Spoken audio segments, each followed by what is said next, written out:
ನಮಸ್ಕಾರ ಸ್ನೇಹಿತರೆ, ಹೇಗಿದ್ದೀರಾ? ನೀವು ಚೆನ್ನಾಗಿದ್ದೀರಾ ಅಂತ ಭಾವಿಸ್ತಾ ನಾನು ಚೆನ್ನಾಗಿದ್ದೇನೆ.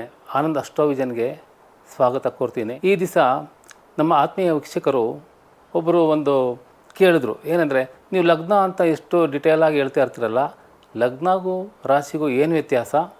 ನಾರ್ಮಲಾಗಿ ನಾವು ರಾಶಿನೇ ಕನ್ಸಿಡರ್ ಮಾಡ್ತೀವಿ, ನಮ್ಮ ನಕ್ಷತ್ರ ಕನ್ಸಿಡರ್ ಮಾಡ್ತೀವಿ.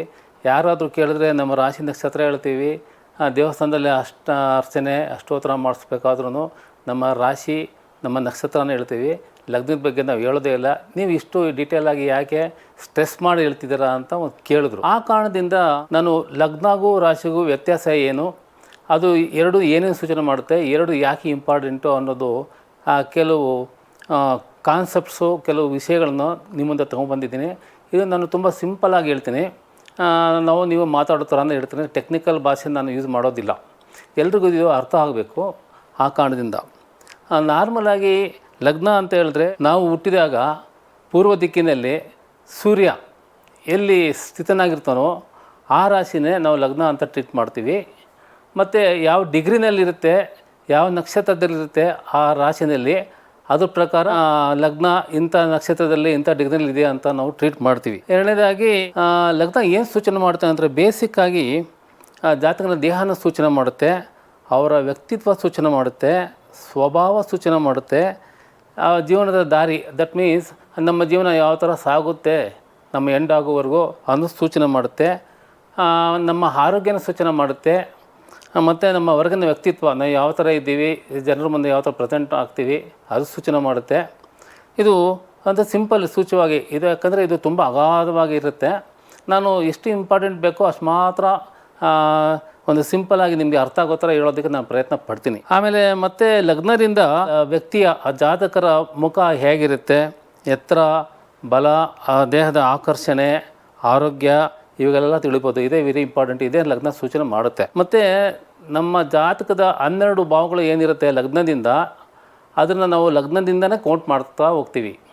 ಈಗ ಮಿಥುನ ಲಗ್ನ ಅಂತ ನಾವು ಲೆಕ್ಕ ಮಾಡಿ ತೊಗೊಂಡ್ರೆ, 2ನೇ ಭಾವ ಏನು ಬರುತ್ತೆ, ಕಟಕ, ಅದು 2ನೇ ಭಾವ ಸೂಚನೆ ಮಾಡುತ್ತೆ. 3ನೇ ಭಾವ ಸಿಂಹ, ಆ ಥರ ಸೂಚನೆ ಮಾಡುತ್ತೆ. ಮತ್ತು ಯಾವ ಲಗ್ನ ಆಗುತ್ತೋ, ಯಾವ ರಾಶಿ ಲಗ್ನ ಆಗುತ್ತೋ ಆ ಲಗ್ನಾಧಿಪತಿ ಸ್ಟ್ರಾಂಗ್ ಆಗಿದ್ದರೆ ಅವರು ಜೀವನದಲ್ಲಿ ಏನೇ ಕಷ್ಟಗಳು ಏನೇ ಬಂದ್ರೂ ನಿಭಾಯಿಸ್ಕೊಂಡು ಹೋಗ್ತಾರೆ.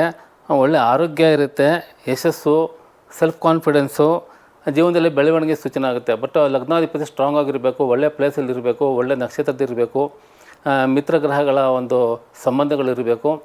ಆಮೇಲೆ ಜಾತಕ ನಾವು ಎಲ್ಲಾದರೂ ತೋರಿಸಿದಾಗ, ಗುರುಗಳೇ ನಮಗೆ ತುಂಬಾ ತೊಂದರೆ ಆಗಿದೆ, ನಾವು ಹೋಗಿದ್ದಕ್ಕೋಸ್ಕರ ಆಗ್ತಾಯಿಲ್ಲ, ಏನೋ ಆ ಥರ ತೊಂದರೆಗಳು ಬಂದಾಗ ಅವ್ರು ಫಸ್ಟ್ ಜಾತಕ ನೋಡಿ ನಿಮಗೆ ಭವಿಷ್ಯ ಹೇಳೋದು, ನಿಮ್ಮ ಸ್ಟೇಟಸ್ ಹೆಂಗಿದೆ, ಈಗ ಅಟ್ ಪ್ರೆಸೆಂಟು ನಿಮ್ಮ ಟೈಮ್ ಹೆಂಗಿದೆ ಅಂತ ಹೇಳೋದು ಲಗ್ನದಿಂದನೇ ತೊಗೊಳ್ತಾರೆ ಅವರು.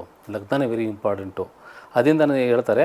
ಬಟ್ ಆ ಕ್ಲೈಂಟ್ಸ್ಗೆ ಅವರು ಅದೆಲ್ಲ ಡಿಟೇಲಾಗಿ ಹೇಳೋಕ್ಕೆ ಹೋಗಲ್ಲ. ಅವರು ಏನು ಕನ್ಕ್ಲೂಷನ್ ಬರ್ತಾರೆ, ನೋಡಿ ನಿಮ್ಮ ಟೈಮ್ ಹಿಂಗಿದೆ, ಇಷ್ಟು ದಿವಸ ಹಿಂಗಿರುತ್ತೆ, ಇನ್ನು ಈ ಥರ ಮಾಡಿ ಅಂತ ಹೇಳಿ ನಿಮಗೆ ಆ ಟೈಮ್ಗೆ ಏನು ಹೇಳಬೇಕು ಅದು ಹೇಳ್ತಾರೆ. ಯಾವ ಥರ ಸ್ಟೇಟಸ್ ಇದೆಯೋ ಅದೆಲ್ಲ ಹೇಳ್ಕೊಂಬರ್ತಾರೆ, ಅದ್ರ ಪ್ರಕಾರ ಇದು ಹೋಗುತ್ತೆ. ಮತ್ತು ಈ 12 ಲಗ್ನಗಳಲ್ಲಿ ವೆರಿ ಇಂಪಾರ್ಟೆಂಟ್ ಅಂತ ತಿಳ್ಕೊಬೇಕಾದ್ರೆ, ಅದು ಸಿಂಪಲಾಗಿ ಏನು ಸೂಚನೆ ಮಾಡುತ್ತೆ ಅಂತ ಹೇಳಿದ್ರೆ, ಈಗ ಮೇಷ ಲಗ್ನ ಅಂತ ನಾವು ಬಂದಾಗ ಅದು ನಾರ್ಮಲಾಗಿ ಧೈರ್ಯ, ಫಾಸ್ಟ್ನೆಸ್ಸು ಅದು ಸೂಚನೆ ಮಾಡುತ್ತೆ. ಋಷಭ ಅಂತ ಬಂದಾಗ ಸಹನೆ ಮತ್ತು ಸ್ಥಿರತೆ ಸೂಚನೆ ಮಾಡುತ್ತೆ. ಮಿಥುನ ಅಂತ ಬಂದಾಗ ಮಾತಿನ ಚಾತುರ್ಯ, ಮಾತಿನ ಕಲೆ ಅದು ಸೂಚನೆ ಮಾಡುತ್ತೆ, ಬುದ್ಧಿವಂತಿಕೆ ಸೂಚನೆ ಮಾಡುತ್ತೆ. ಕಟಕ ಅಂತ ಬಂದಾಗ ಎಮೋಷನಲ್ಲು, ಭಾವನಾತ್ಮಕ ವಿಷಯಗಳನ್ನ ಸೂಚನೆ ಮಾಡುತ್ತೆ. ಕನ್ಯಾ ಅಂತ ಬಂದಾಗ ವಿಶ್ಲೇಷಣೆ ಅಂತ ಹೇಳ್ತೀವಿ, ಎವ್ರಿಥಿಂಗ್ ಎಲ್ಲನೂ ಇಂಟರ್ಪ್ರಿಟೇಷನ್ ಮಾಡೋದು, ಅದನ್ನು ಹೆಸರಿನ ಅಂತ ಹೇಳಿ ವೆರಿಫೈ ಮಾಡೋದು. ಯಾವುದೇ ವಿಷಯ ಜೀವನದಲ್ಲಿ ಬಂದ್ರೂ ಅವರು ಆ ಥರ ಹೋಗ್ತಾರೆ, ಬರೋ ಲೆಕ್ಕಾಚಾರ ಅವ್ರದ್ದು. ಸಿಂಹ ಲಗ್ನ ಅಂತ ಬಂದಾಗ ನಾಯಕತ್ವನೋ, ಅಡ್ಮಿನಿಸ್ಟ್ರೇಷನ್ನು ಅದು ಸೂಚನೆ ಮಾಡುತ್ತೆ. ಅವ್ರು ಹೇಳಿದ್ದೇ ಆಗಬೇಕು ಅನ್ನೋ ಥರ ಮನೋಭಾವ ಹೊಂದಿರ್ತಾರೆ ನಾರ್ಮಲಾಗಿ. ಮತ್ತು ತುಲಾರಾಶಿ ಬಂದಾಗ ಅದು ತಕ್ಕಡಿನ ಸೂಚನೆ ಮಾಡ್ತಿರೋದ್ರಿಂದ ಅವರು ಮನಸ್ಸು 2 ಥರನೂ ಸೂಚನೆ ಯಾವುದೇ ಒಂದು ವಿಷಯ ಹೋದಾಗ ಪ್ರೋ ಆ್ಯಂಡ್ ಕಾನ್ಸು ನೋಡ್ತಾರೆ, ಇದು ಮಾಡಿದ್ರೆ ಸರಿನಾ ಅಂತೇಳಿ ಲೆಕ್ಕ ಹಾಕಿ ತೂಗಿ ಮಾಡಿ ಜೀವನದಲ್ಲಿ ಅವರು ಡಿಸಿಷನ್ಗಳು ತೊಗೊಳ್ಳೋದು ಅದೆಲ್ಲ ಮಾಡ್ತಾರೆ. ವೃಶ್ಚಿಕ ಅಂತ ಬಂದಾಗ ಇದು ತುಂಬ ರಹಸ್ಯವಾದ ರಾಶಿ, ರಹಸ್ಯವಾದ. ಅವರು ಕೆಲಸ ಎಲ್ಲಿ ಮಾಡ್ತಿದ್ದಾರೆ, ಏನು ಮಾಡ್ತಿದ್ದಾರೆ ಅಂದ್ಬಿಟ್ಟು ಕೆಲವು ಸಲ ಮನೆಯವ್ರಿಗೆ ಗೊತ್ತಿರಲ್ಲ. ನಾರ್ಮಲಾಗಿ ನಾವು ಗುಪ್ತಾಚಾರರು, ಗೂಢಚಾರರು ಆ ಥರ ಎಲ್ಲನೂ ಹೇಳ್ತೀವಿ. ಈ ಲಗ್ನದವರು ಆ ಥರ ಇದು ಅವ್ರ ಮೆಂಟಾಲಿಟಿನೂ ಅದೇ ಥರ ಇರುತ್ತೆ, ಯಾರ ಥರ ಗುಟ್ಟು ಬಿಟ್ಕೊಡಲ್ಲ, ತುಂಬ ಸಮರ್ಥವಾಗಿರ್ತಾರೆ. ಮತ್ತು ಧನುಸು ಅಂತ ಬಂದಾಗ ನಾರ್ಮಲಾಗಿ ಧರ್ಮ ಜ್ಞಾನ ಅದನ್ನು ಸೂಚನೆ ಮಾಡುತ್ತೆ. ಇದಕ್ಕೆ ಓನರು ಗುರುಗಳೇ ಆಗಿರೋದ್ರಿಂದ ಇದು ಸೂಚನೆ ಮಾಡುತ್ತೆ. ಮಕರ ಅಂತ ಬಂದಾಗ ತುಂಬ ಶ್ರಮ, ಪ್ರತಿಯೊಂದು ವಿಷಯವನ್ನು ಜೀವನದಲ್ಲಿ ಅವರು ತುಂಬ ಕಷ್ಟಪಟ್ಟೇ ಬರಬೇಕು, ಅದನ್ನು ಸೂಚನೆ ಮಾಡುತ್ತೆ. ಆಮೇಲೆ ಲೈಫಲ್ಲಿ ಅಂತ ಹೇಳ್ಕೊಳ್ಳೋವಂಥದ್ದು ಏನು ಬೆಳವಣಿಗೆ ಮೇಲ್ನೋಟಕ್ಕೆ ಕಾಣಿಸ್ತೋದು ಇರೋದಿಲ್ಲ. ಪ್ರತಿ ಸಲ ಕೆಲಸ ಮಾಡ್ತಾನೆ ಇರಬೇಕು, ಇನ್ಕಮ್ ಅಷ್ಟೇ ಇರುತ್ತೆ. ಕುಂಭ ಅಂತ ಬಂದಾಗ ಕುಂಭದಲ್ಲಿ ಆ್ಯಕ್ಚುಲಾಗಿ ಏನಿರುತ್ತೆ ಅಂದ್ಬಿಟ್ಟು ಯಾರಿಗೂ ಗೊತ್ತಿರಲ್ಲ. ಟೊಳ್ಳು ಇರುತ್ತಾ, ನೀರಿರುತ್ತಾ, ಅಕ್ಕಿ ಇರುತ್ತಾ, ಏನಿರುತ್ತಾ ಗೊತ್ತಿಲ್ಲ. ಹಂಗಾಗಿ ಅವ್ರ ಜೀವನ ಮುಂದೆ ತುಂಬ ಆಲೋಚನೆ, ಅದು ಮಾಡಿದ್ರೆ ಹೆಂಗೆ, ಇದು ಮಾಡಿದ್ರೆ ಹೆಂಗೆ, ಪ್ರಾಫಿಟ್ ಬರುತ್ತಾ ಇಲ್ವಾ, ಸಕ್ಸಸ್ ಆಗ್ತಾನೆ ಇಲ್ವಾ, ಆ ಯೋಚನೆಯಲ್ಲೇ ಪಾಪ ಇದು ಮಾಡ್ತಾರೆ. ನಾರ್ಮಲಾಗಿ ಒಂದು ಗಾದೆನೇ ಇದೆ, ಎಷ್ಟೇ ರಾಜಯೋಗಗಳು ಏನೇ ಇದ್ರೂ ಕುಂಭ ಲಗ್ನ ಕುಂಭರಾಶಿ ಬೇಡ, ಎಷ್ಟೇ ದುರ್ಯೋಗಗಳು ಎಷ್ಟೇ ಇದ್ರೂ ಋಷಭ ಲಗ್ನ ಋಷಭ ರಾಶಿ ಬೇಕು.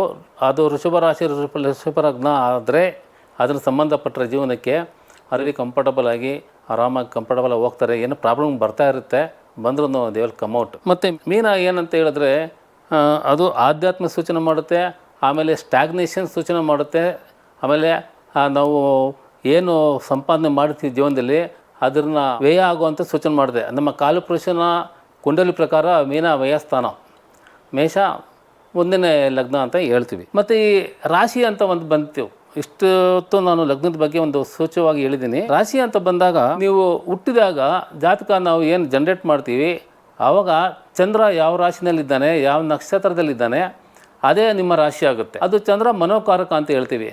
ಅದು ಮನಸ್ಸಿನ ಭಾವನೆಗಳನ್ನು ಸೂಚನೆ ಮಾಡುತ್ತೆ, ನಿಮ್ಮ ಇನ್ನರ್ ಲೈಫ್ನ ಸೂಚನೆ ಮಾಡುತ್ತೆ. ನೀವು ಹೊರಗಡೆ ಹೆಂಗೆ ರೋಷಾವೇಶ ಇದ್ರೂ ಹೊರಗಡೆ ಅವರು ಚಂದ್ರ ಭಾವನಾತ್ಮಕವಾದ ರಾಶಿ ಸೂಚನೆ ಮಾಡಿದ್ರೆ ಆ ಥರ ಸ್ಮೂತಾಗಿ ಮೈಲ್ಡಾಗಿರ್ತೀರ.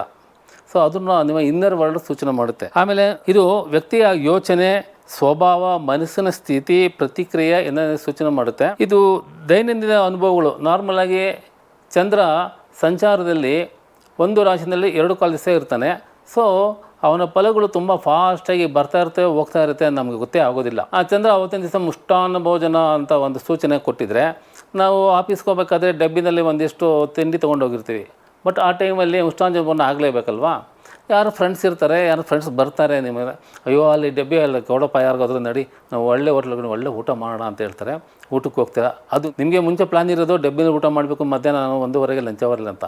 ಬಟ್ ಆ ಟೈಮಲ್ಲಿ ಅದು ಬರ್ತದೆ. ಸೊ ಆ ಥರ ಫಲಗಳು ಚಂದ್ರ ತುಂಬ ತುಂಬಾ ಫಾಸ್ಟ್. ಆಮೇಲೆ ಏನೇ ತೊಂದರೆ ಆದ್ರೂ ವಿತಿನ್ ಫ್ರ್ಯಾಕ್ಷನ್ ಆಫ್ ಅವರ್ಸಲ್ಲಿ ಸಾಲ್ವ್ ಆಗಿಬಿಡುತ್ತೆ, ಸಾಲ್ವ್ ಮಾಡ್ಕೊಳ್ತೀರಾ. ಆಮೇಲೆ ವೆರಿ ಇಂಪಾರ್ಟೆಂಟು, ನಾವು ಗೋಚಾರ ಫಲಗಳು ಅಂತ ಹೇಳ್ತೀವಿ.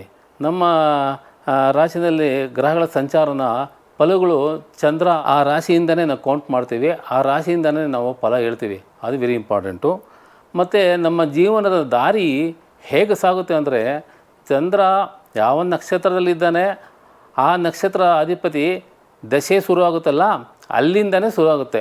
ಆ ನಕ್ಷತ್ರ ಅಧಿಪತಿ ನಿಮ್ಮ ಜಾತಕದಲ್ಲಿ ಏನು ಆಧಿಪತ್ಯ ತೊಗೊಂಡಿರ್ತಾನೆ, ಯಾರ ಜೊತೆ ಇರ್ತಾನೆ, ಯಾವ ಮನೆಗಳನ್ನ ಪ್ರಭಾವ ಮಾಡ್ತಾನೆ, ಅದ್ರ ಪ್ರಕಾರ ನಿಮ್ಮ ಜೀವನ ನಡೀತಾ ಇರುತ್ತೆ.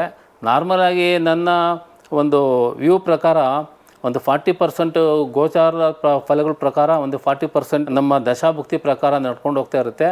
ಬಾಕಿ 20% ನಮ್ಮ ಡೆಸ್ಟಿನಿ ಏನು ನಾವು ತಂದಿರ್ತೀವಿ ಅದ್ರ ಪ್ರಕಾರ ನಡ್ಕೊಂಡು ಹೋಗ್ತಾ ಇರುತ್ತೆ. Everything is goes on. ಯಾವುದು ಸ್ಟಾಗ್ನೇಷನ್ನು ಇರೋದಿಲ್ಲ, ಯಾವ ಒಂದು ಪ್ರತಿ ನಿಮಿಷವೂ ಒಂದು ಶಾಶ್ವತವಾಗಿರೋಲ್ಲ, ಚೇಂಜಸ್ ಆಗ್ತಾನೆ ಇರುತ್ತೆ. ಮತ್ತು ದಶಾಭುಕ್ತಿ, ಅಂತರ್ಭುಕ್ತಿ, ಸೂಕ್ಷ್ಮಭುಕ್ತಿ ಅಂತ ಇಲ್ಲಿ ಕೆಲವು ಸ್ಟೇಜಸ್ ಇದೆ. ಅದ್ರ ಪ್ರಕಾರ ಎಲ್ಲ ಗ್ರಹಗಳದ್ದು ಅಲ್ಲಿ ರನ್ ಆಗ್ತಾ ಇರ್ತದೆ ನಿಮ್ಮ ಜೀವನದಲ್ಲಿ. ಬಟ್ ಮೈನ್ ಕಂಟ್ರೋಲಿಂಗು ದಶಾನಾಥ, ಆ ದಶ ಏನು ಸೂಚನೆ ಮಾಡ್ತಾನೆ ಅದ್ರ ಪ್ರಕಾರ ನೋಡ್ಕೊಂಡು ಹೋಗುತ್ತೆ. ಇದು ಫಲಗಳು ಹೇಳ್ಬೇಕಾದ್ರೆ ನಾವು ತುಂಬ ಇಂಟರ್ಪ್ರಿಟೇಷನ್ ಮಾಡಿ, ತುಂಬ ಕ್ಯಾಲ್ಕುಲೇಷನ್ ಮಾಡಿ ಆ ಗ್ರಹಗಳು ಮನೆಗಳನ್ನು ಪ್ರಭಾವ ಮಾಡ್ತಾರೆ. ಅದ್ರ ಮೇಲೆ ನಿಮ್ಗೆ ಯಾವ ಥರ ಟೈಮ್ ಇದೆ ಅಂತ ಹೇಳಲಿಕ್ಕೆ ರಾಶಿನೇ ತೊಗೊಳ್ತೀವಿ, ವೆರಿ ಇಂಪಾರ್ಟೆಂಟು. ಮತ್ತು ಲಗ್ನ ನೀವು ಹೊರಗಡೆ ಹೇಗೆ ಕಾಣಿಸ್ತೀರ ಅನ್ನೋದು ಸೂಚನೆ ಮಾಡುತ್ತೆ. ರಾಶಿ ನೀವು ಇನ್ನರ್ ವರ್ಲ್ಡು, ನಿಮ್ಮ ಹೊರಗಡೆ ಅಂತರಂಗದಲ್ಲಿ ನೀವು ಯಾವ ಥರ ಇದ್ದೀರಾ ಅನ್ನೋದು ಸೂಚನೆ ಮಾಡುತ್ತೆ. ಅದಕ್ಕೋಸ್ಕರ ನಾರ್ಮಲಾಗಿ ನಾವು ನವಾಂಶ ಅಂತ ತೊಗೊಳ್ತೀವಿ. ನೀವು ಯಾವುದೇ ಜಾತಕ ತೊಗೊಳ್ಳಿ, ನೀವು ಜಾತಕ ಬರೆಸಿದಾಗ ಲಗ್ನ ಕುಂಡಲಿ ಇರುತ್ತೆ, ಜೊತೆಗೆ ನವಾಂಶ ಕುಂಡಲಿ ಇರುತ್ತೆ. ಆ ನವಾಂಶನೇ ನಿಮ್ಮ ಇನ್ನರ್ ವರ್ಲ್ಡ್ ಸೂಚನೆ ಮಾಡುತ್ತೆ. ಹೊರಗಡೆ ನೀವು ಆ ನವಾಂಶ ಪ್ರಕಾರ ಇನ್ನರ್ ವರ್ಲ್ಡ್ ಆ ಥರ ಇರುತ್ತೆ.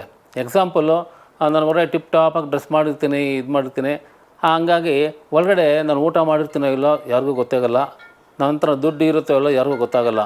ಸೊ ಆ ಥರ ನಾವು ಕ್ಯಾಲ್ಕುಲೇಷನ್ ಮಾಡ್ಕೊಬೇಕಾಗುತ್ತೆ. ಇದು ವೀಕ್ಷಕರೇ, ಇದು ನಾವು ತುಂಬ ಸಿಂಪಲಾಗಿ ಹೇಳೋದಕ್ಕೆ ಪ್ರಯತ್ನ ಮಾಡಿದ್ದೀನಿ.